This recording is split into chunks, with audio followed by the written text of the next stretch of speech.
Alright, assalamualaikum warahmatullahi taala wabarakatuh dan salam sejahtera, pada semua pelajar.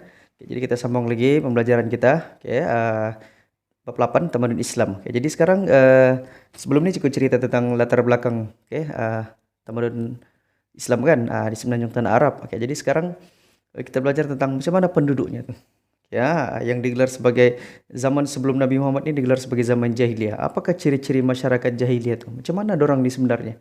Jadi kita pecah kepada kepada empat, itu politik, ekonomi, punya sosial dan juga agamanya lah, macam mana orang punya kehidupan kan. Jadi kita tengok kepada dari segi ciri dari aspek politik pula. Masyarakat sebelum kedatangan Islam, zaman di semenanjung tanah Arab tuh, mereka hidup dalam keadaan berkelompok. Area Mekah, sana Madinah tu kan, Taif, mereka hidup dalam kelompok yang digelar sebagai kabilah, dalam bahasa Arab sebagai kabilah. Jadi ada dua jenis di sana, satu Hadari dan satu Badui. Hadari ini maksudnya kaum yang tinggal di kawasan bandar, dan menjalankan kegiatan perniagaan, perdagangan, dan dorang ada binatang ternakan. Dan kalau kaum Badui pula, ini kaum ni mereka hidup secara nomad. Nomad maksudnya dorang berpindah randalah dari satu tempat, dorang ada binatang ternakan sendiri. Dorang ada kelompok mereka sendiri. Tapi mereka sedikit. Yang ramai ini di Hadari yang tinggal di kawasan bandar. Alright. Jadi dorang punya sistem nih, sistem kabilah nih. Dorang diketuai oleh seorang syekh. Setiap kabilah nih, kaum ini, kalau dalam Naruto kita panggil apa ya? Klan.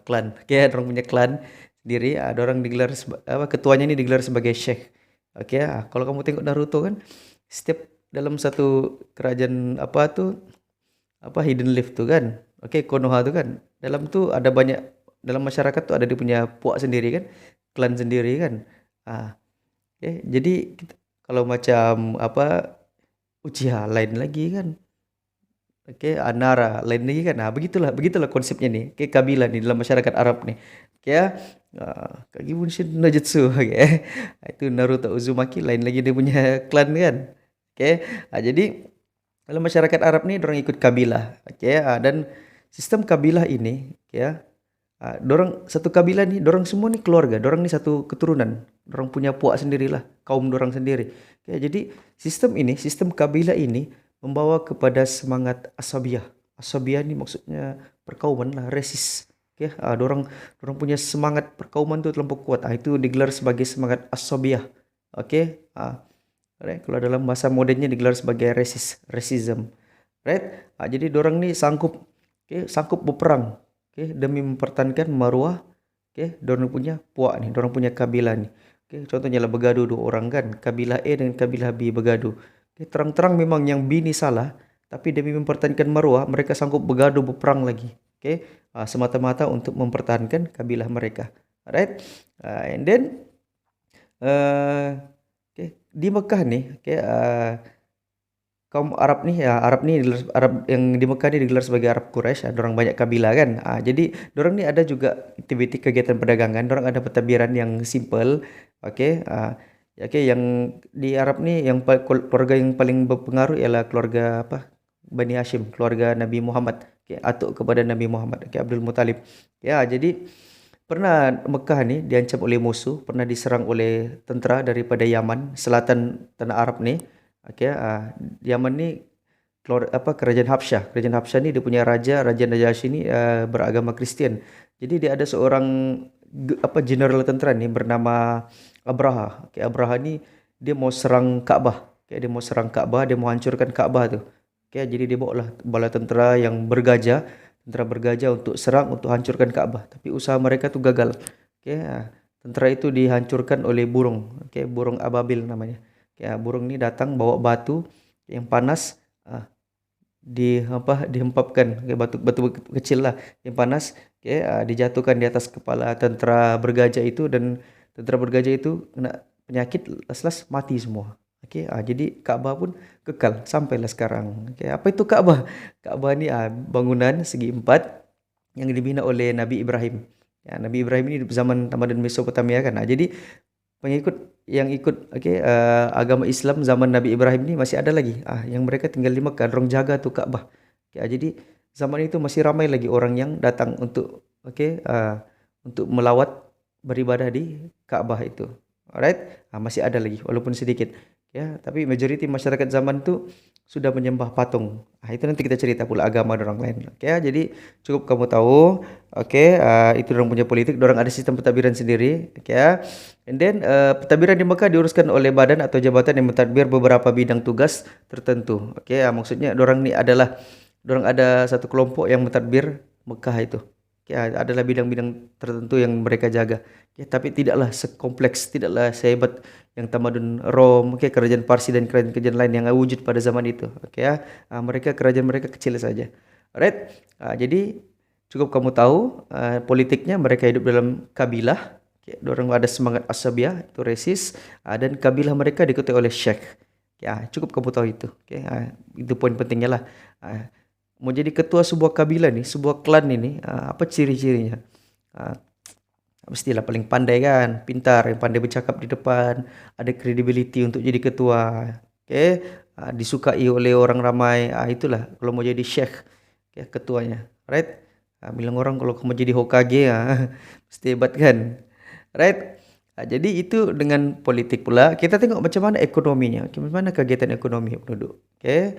Jadi masyarakat pada zaman Arab Jahiliyah ini mereka menjalankan kegiatan ekonomi yang berbeza. Contohnya ada beberapa negeri lah, lain dia punya kegiatan ekonomi, tapi yang paling utama ialah pertanian dan perdagangan. Standard lah zaman dorang ni kan, pertanian, perdagangan. Jadi kalau tanah Arab nih, dorang punya tanah ni banyak padang pasir, jadi dia kurang subur lah untuk pertanian. Tapi kalau di selatan tu, di Yaman, di bawah selatan tanah Arab tu dorang ada tanaman gandum dan kopi. Yang amat bergantung kepada hujan. Tapi situ terima banyak juga hujan kan.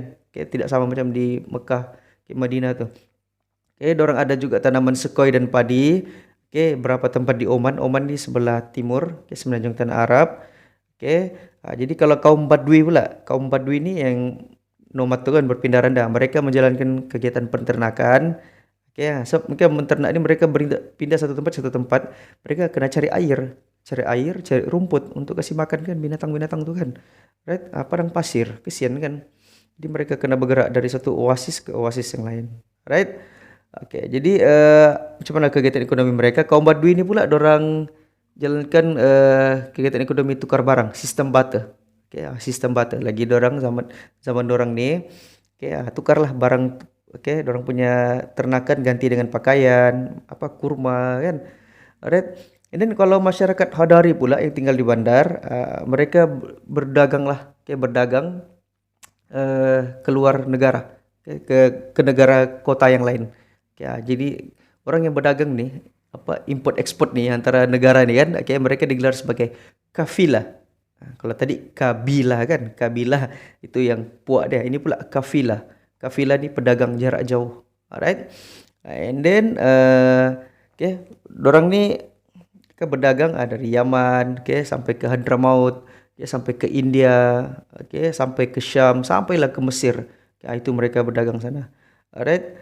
And then sejak abad ke-6 Masih, tahun sekitar 600 gitu, 500 500 Masih, mereka jadikan Mekah sebagai pusat perdagangan yang baru. Alright.